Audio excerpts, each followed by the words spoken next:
What's up, YouTube world? It's your boy J Dub, the #1 comment on YouTube, and I'm back with another review. Today I'll be recapping Ready to Love DC, the season finale, the last assignment.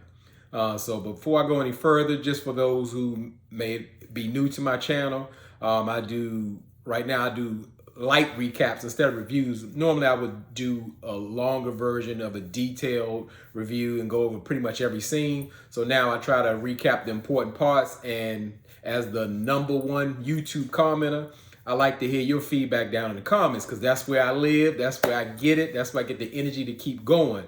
Because really, this is what I do it for. I mean, I'm on everybody else's channels and doing their comments, and what better place to get into my own comments and hear from y'all? Because like I said, my subscribers, they get down those comments, we have fun, we learn from each other.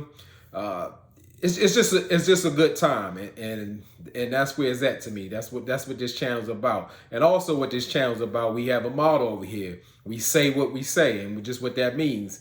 Say how you feel, what you thinking. It don't matter if somebody disagrees with it, don't like it, whatever the case may be. We all had a freedom over here. There's no censorship, other than YouTube. I can't protect nobody from that. But again, if you thinking, feeling it, say it. This is the channel to do it. There's no judgment here. Say what you gotta say. And a lot of times people don't agree with me, but just to go back and forth, it's entertaining, it's educational, and I'm with it. So let me go ahead and get into the recap. We started off with Sydney and Phil. Sydney and Phil, they're meeting at a restaurant. It's called DC Prime Steakhouse. And actually, that may fool people who are not originally from the DC area, because DC Prime is actually in Ashburn, Virginia. And Ashburn, Virginia is pretty much an hour away from DC itself. Maybe I would say they would probably be going by Sydney's location with her home. As I said, she lives in an apartment in Tyson's Corner, which probably is about 20 minutes away from Ashburn. So that may be it, but that will fool anybody. It's called DC Prime. It's certainly not from DC. It's far away from DC, and the food it's really good there. It's a place to be, but again, it has nothing to do with the city. So on the ground, Phil, he has to explain his case once again, because that fiasco with Shiloh. And Sydney wants to know, what happened, what's going on, what's your take on it? Because I told Shiloh that I would get into it or whatever. And anytime Phil was going to talk about something that's uncomfortable, or he's not as sure, he's going to go to this mode. So he's like, well, I actually apologize to Shiloh. I felt bad for what happened and sorry that she was hurt by it. And, and I didn't want to put hands on her, I didn't put hands on her, but, we have a total different recollection of the situation. And I said, okay, Phil. On the ground, Phil is just saying, he didn't mean to abuse the woman or make her feel abused. And Sydney took well to it. She said it didn't affect how she felt about him. As I said, we all have different takes. On my take, I think the situation got a little out of hand and more physical than Shiloh and Phil are saying. Because one of my subscribers did point out, Phil had like a little mark on his face, like a scratch, and it looked like even in this season finale, it would look like it was still healing up. So again, we weren't there. I'm investigating it, but it's pretty much over. It's said and done. Sydney believes that he's a man of character and that anybody would think different of him. So it's all good. It's water under the bridge. So we going to the for the total group. They having a last time brunch, because this is the last time that everybody's going to be together, because this is the last time a group setting will be before the decision day. And before we go any further, people who rock with my channel know I'm a real detailed person. I look into certain things people may not see or pick up. I'm big on body language and little sidebars and comments. And I noticed when Phil came in, I saw Frank, and this is what I saw. I don't need help with this part. Frank was like, oh, wow. And then when they took the camera away from Frank, it sounded like he said, Daddy. I was like, Now listen. We got away from the last we got away from the last one because like some of my subscribers, as I said, we got education going on. They saying, well, people who like from the Caribbean or different countries, they compliment men different ways because like when they was at the retreat house, when Tommy walked in the room, Frank lit up again and he said, handsome, and they say, hey, that's okay, from DC, that's not okay. But again, that's what it is. It's a whole big world. But listen, I need somebody to go back and look back what I saw and heard. I heard Frank when Phil came in the room and said, oh, wow. And then I heard daddy. I'm like, we just can't keep sweeping this under the rug. It's a problem. It's a problem. So, again, but most of these people ain't from DC anyway. So I get it, but I don't get it. It's just something I had to point out. That stuff that be irking my spirit and all just messing with me. I just had to say, so hopefully y'all can understand. I gotta say stuff like that. So pretty much at the brunch, everybody looked great. Not Sabrina in that wig though. Like I need her to retire that wig. I don't even want to talk about that wig no more. That's not gonna be the last time it comes up, but we're gonna just say when Sabrina puts on that wig, that's not the right choice for her. And of course, Sydney's at the club wherever she goes. I'm tired of talking about that too. Like every scene it shows up, but I can't ignore it. Every scene Sydney shows up, she's going into the nightlife. And maybe that's all the kind of clothes she got is nightlife clothes. At this point, I want her to throw on some of Zadia's workout gear or something because I'm tired of looking at the nightlife outfits in the daytime or at brunch or whatever. However, I got to point it out. It might sound like I'm being tough on him, but again, Frank come in. This man got on a full jean suit with paint splashes on now, and pretty much that kind of it looked out of place because everybody was dressed up nice and casual and well. It looked like brunch attire. And Frank looked like he was going to a basketball game. And not only that, it looked like he was a 17-year-old going to a basketball game, which we know everybody knows Frank is a 17. So not only was it appropriate for the situation, it wasn't age appropriate. It looked off. It didn't look right. But so, they at the brunch, they're meeting with Tommy, and Tommy is pretty much giving them, their last assignment to say like, hey, y'all got to get this together because this is decision day. This is going to be the last time y'all see me. And I'm like, good. We don't want to see Tommy no more. I've had enough of his antics and everything. So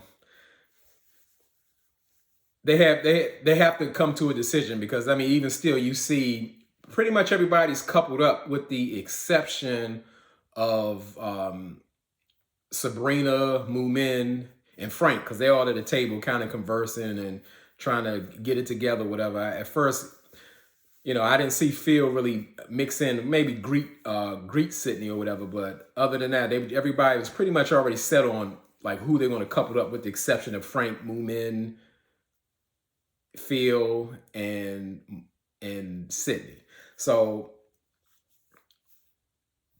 they have to actually meet people's family at this point, their person of interest. And Frank really starts it out, he's doing I say the double date thing because he's still torn between two ladies. So he's invited Sydney and Moomin to meet his family. Now, Frank says that he doesn't have any, family in the area or what have you. He doesn't have any siblings. So he invites his cousin, a guy, and a younger cousin, which is a young lady.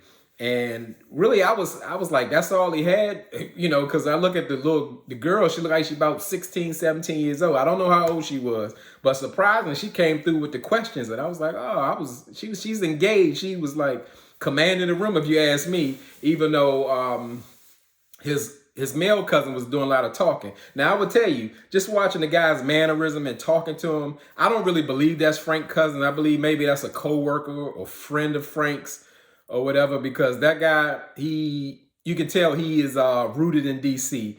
His mannerisms, the way he speaks, that he has DC written all over. That's, some things you can tell. As I said, we have a uniqueness about us, and wherever we're at in the country, you can kind of single us out if you're like familiar. So I would definitely say Frank's cousin is from DC. And they're just going over the questions with Moomin and Sydney, just trying to fill them out and just to see if it's a good fit. But to me, I don't really see any connection between Frank, Sydney, or Moomin. But it's almost like they're playing a game. But we all know Frank he can feel like Sydney is not really feeling him like she was, and pretty much Moomin is going to be more the safer bet. So now we go over to the next date, and Walter he's meeting Sabrina at a Italian restaurant, Il Conde. I don't know how to pronounce it, but I do know that it's in Georgetown, and they're pretty much they're just trying to get a feel of Sabrina. And when they're trying to talk to Walter, they even ask Walter, like, just different stuff about Sabrina, like, where she's from. And Walter confidently said, like, she was born in Virginia. And they're like, oh, okay. And then they start asking other questions. Walter didn't want to answer another question. He's like, ask her. Or, I didn't take it. I just thought maybe he was saying just go ahead and get those questions out. I mean, get those questions while she get here. But apparently Walter, by him answering Virginia, can tell you that he doesn't know much about Sabrina. Sabrina's from Seoul, Korea. And those are, I mean, I'm like, on different continents, but that just really showed you how much interest he has showed in Sabrina, because you couldn't get confused that you were born in Virginia opposed to Seoul, Korea. It just didn't make any sense. And what part I didn't like, they left out on the previews where they had asked, his aunt and his sister had asked Sabrina, what has drawn you to Walter? And it seems like they almost have the same answer where, his energy, and we connected. I mean, energy is real, and it's something serious that can draw you. But what do you like about Walter? Because initially in the previews, they had said, the sister was asking, well, that's it. But they didn't show it this time. They just like shook their head or whatever and just went with it. So Walter seems to be like confident in how the date went with Sabrina, like it went well. And more so like he's leaning to choose her. So we're going to the next meeting up, and that's with Aisha and Dante. And Aisha's meeting Dante at his house, and he has his brother over there as well as his cousin. And it's always like it comes up on pretty much on a Ready to Love thing. Since the guy Chris came up in the season, a financial question always comes up into play. And Dante's brother pretty much asked, Aisha, as far as like what role does she want to play in Dante's life? And, she's just saying she pretty much wants to have a traditional role while, he goes out and earns the money, be the provider, and she has a choice to work or not. And Dante's brother, like looking at her, what? And Aisha's like, well, I could pay a bill or two or something like that. But, and Dante's brother jumped right in there and said, you want to do 50-50? She's like, nah, we ain't doing no 50-50, but, I can just really focus on keeping the home and love on him. And I know why Dante's brother is looking kind of perplexed, because it looks like he wanted to say, do you know he got to pay child support ×3? Do you realize that you want this man to be the big provider? His money is going all across the country. And rightfully so. Dante played off cool because he didn't look like he was confident in being that provider, but he was like, yeah, he's like, it's an adjustment. So, it's still early. We don't know if they're going to work, but that's real life, especially Aisha being an entrepreneur herself, and she's looking for Dante to bring that money home, and she can keep her salon money. And she'll pay a bill or two.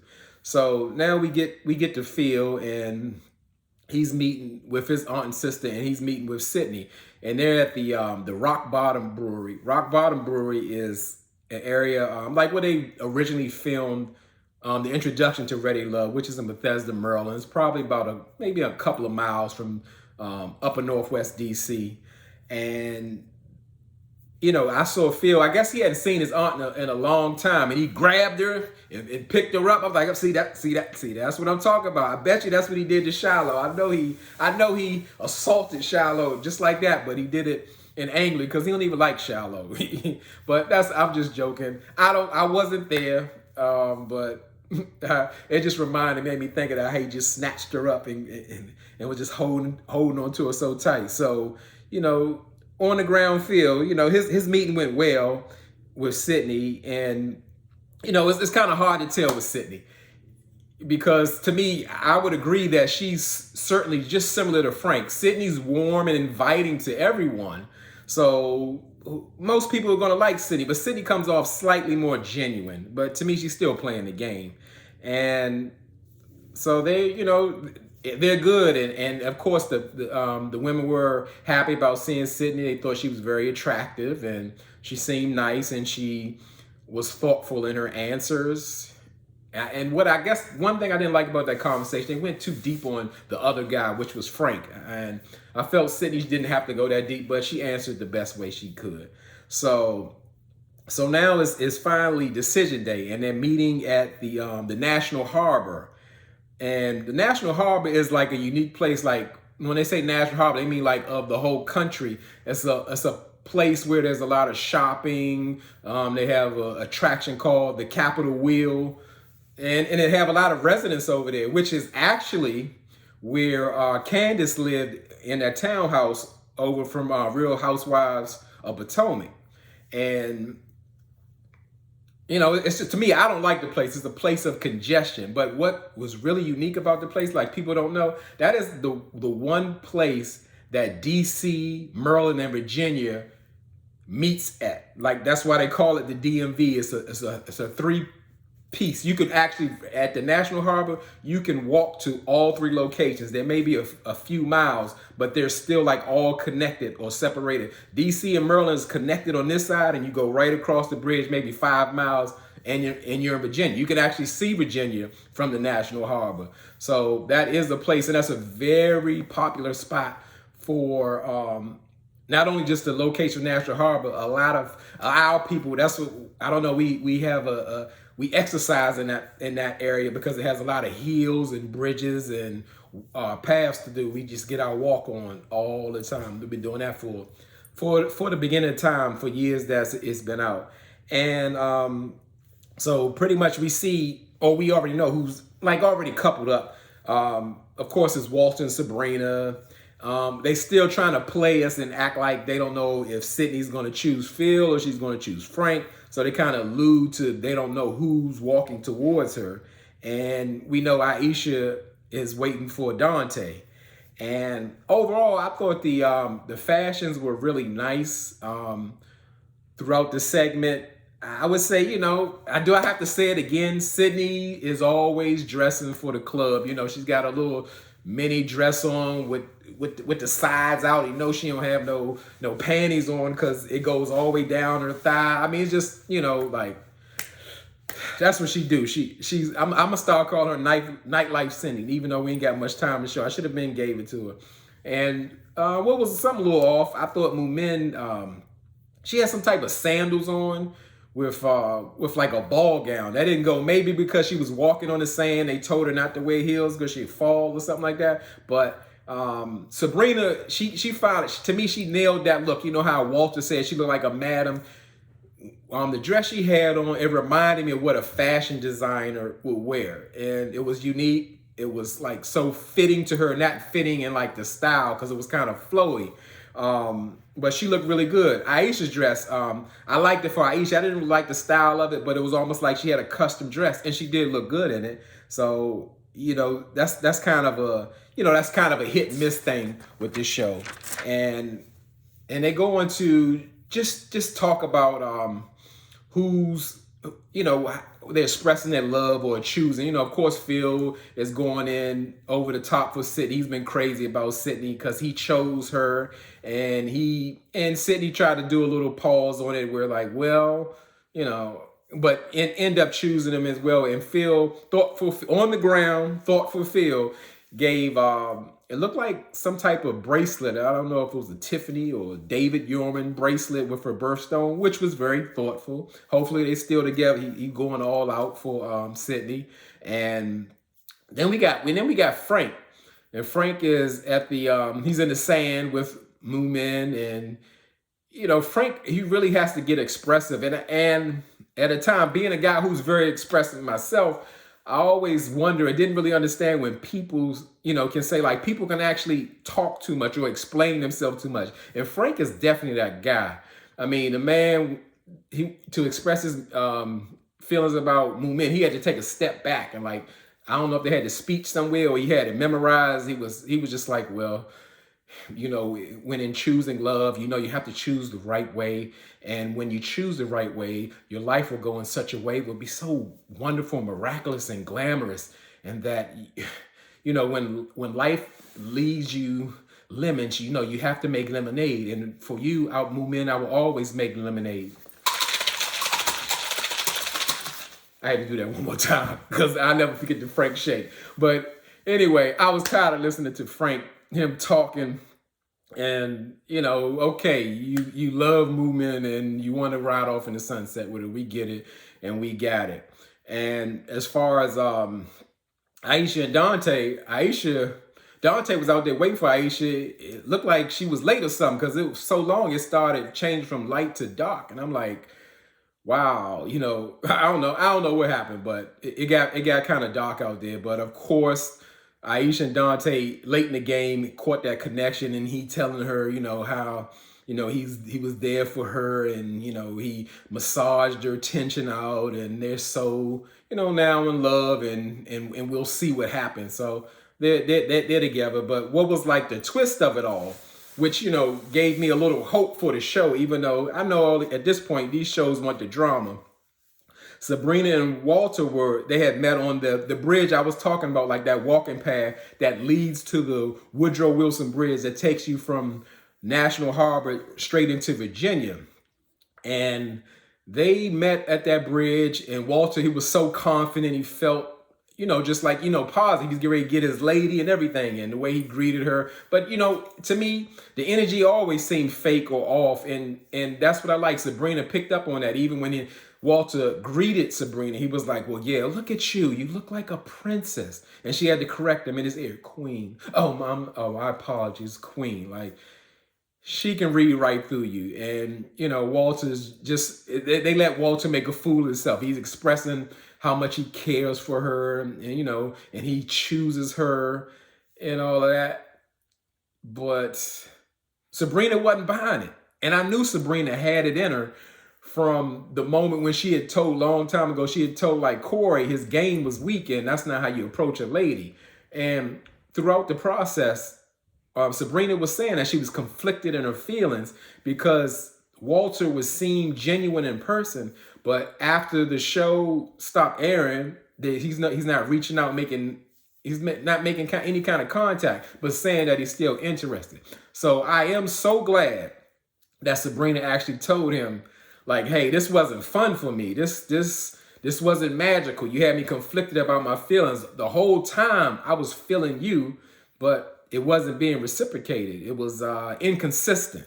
And, she gave him the room to hang himself. And I'm so glad that she just didn't go along for the show, because the energy wasn't there. Sabrina was his second choice, his 1A or 1B, how he had called Moomin, for real, because he never really saw it for Sabrina. He was just trying to secure his spot. And you could tell he played it off, but he was really, he was embarrassed. And he was, looking at her like, well, I didn't... You felt like you was my second choice. And she just let him know, and did it so softly and without embarrassing or without the anger, just saying, hey, I didn't feel it from you like I wanted to feel. So I don't believe in doing that. I have to, if she brought him in, she would have to introduce him to her daughter and all of that. So she knew it wasn't a genuine moment. And again, that just made me happy. I was like, finally, somebody came for a real decision, because it just wasn't there. Because, I mean, if you could ask me, maybe Aisha and Dante could have said yes, but I don't even know about that. Everybody else could have went the other way, because we know it ain't really about nothing. So pretty much that was it. That's it for the season. And it goes into the, this point we're going to the reunion, and nephew Tommy kept his word. We will not see him on the reunion as far as hosting. So I'm so glad for that.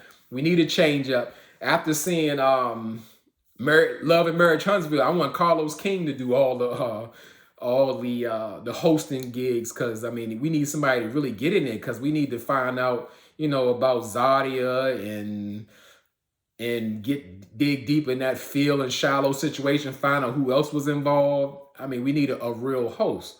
So, I can't say excited. I'm looking forward to the reunion. So that's about it until next week. So again, I thank all of y'all for staying rocking with my channel. I really appreciate y'all. Y'all could be anywhere in these YouTube streets, but you're here with me. I really appreciate it, and I really mean it.